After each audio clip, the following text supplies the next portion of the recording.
श्रीराम जय राम जय जय राम। श्लोक 3। प्रभाते मनी राम चिंतित जावा, पुढे वैखरी राम आधी वदावा।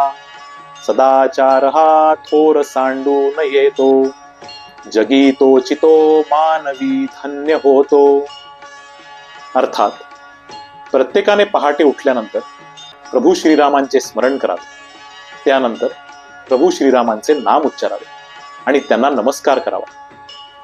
नेहमी चांगली वागणूक ठेवावी, कारण ज्याचे वागणे चांगले आहे म्हणजेच जो सदाचारी आहे तो जगात सर्वांना आवडतो। प्रभू श्रीरामांना देखील तो आवडतो आणि असा माणूस धन्य होतो। जय जय रघुवीर समर्थ।